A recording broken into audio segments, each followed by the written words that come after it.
Hey there, welcome back to the Grow Your Daycare Podcast. I am your host, Christina Rizakos, and today we are tackling something that stings. Parents ghosting after a tour. You give them your time, your warmth, and a full walkthrough of your center or your facility. They nod, smile, ask great questions, and then they say, we'll be in touch. And then, nothing. Let's talk about why this really happens and how to fix it with a simple post-tour system. If you are new to our podcast, welcome. This is a podcast where I help childcare business owners with their online marketing as a certified digital marketing strategist, as well as an ex-childcare center owner.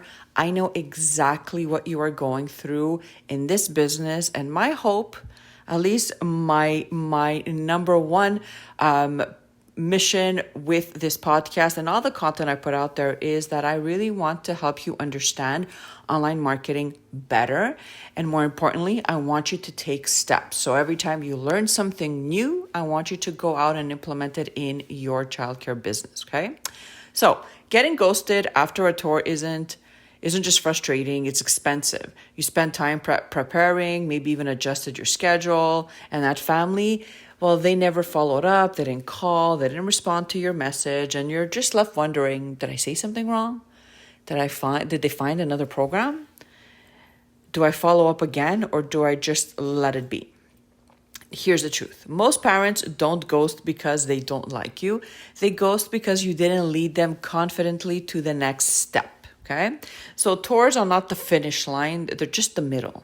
And if you don't have a clear, intentional follow-up system, you're leaving enrollment to chance. And most parents do need a gentle nudge, a reminder of what makes you different, and a clear deadline to make a decision. This is so important, okay?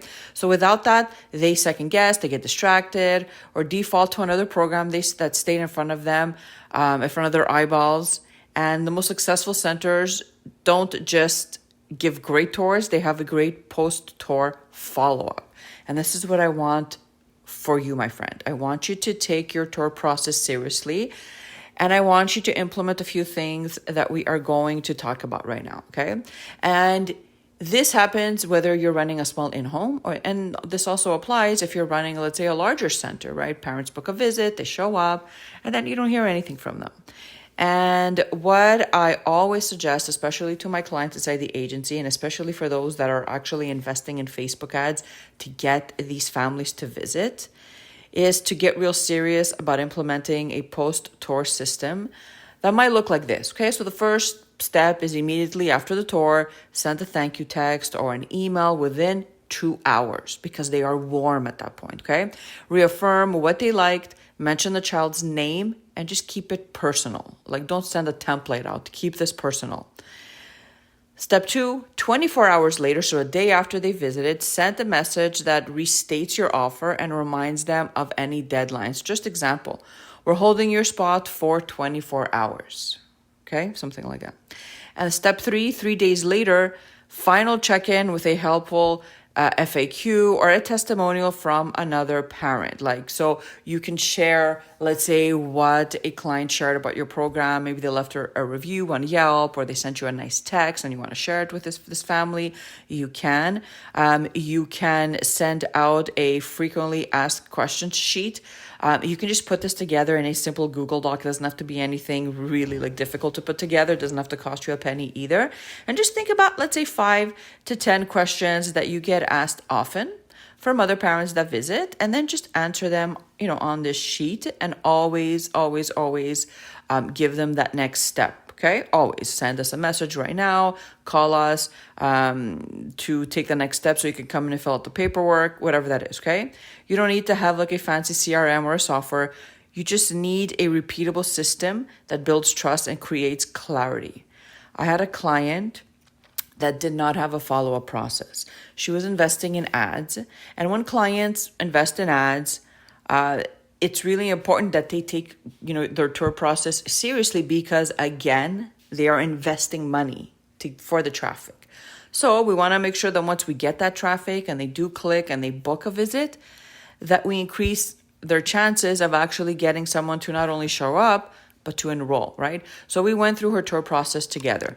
And these are some things that I suggested for this client as well, okay? So I did everything I just mentioned above, like, immediately touch base with them after the tour, a day later, 3 days later, but I went a step further, okay? So we had a form that the client had access to that we created for them, and it was just like a sign-in sheet, okay? So their name, where they heard of my client's daycare center, like did they see an ad on Facebook or did they find them on Google, things like that, and then a little bit of information about their family, what they're looking for in terms of child care, a little bit about the child, and I asked for their phone number and their email address.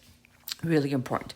So after my client gave the tour, then we had all their information, right, in our hands, and then we can touch base with them as well. So my client did send out new emails, but you don't have to. You can do this via a text if you have the person's mobile. I just think email is a bit more professional. Okay, you can do both if you want to, and I suggest you do because you don't know if they're going to see the email, but you know that everyone's on their device throughout the day and they're checking DMs.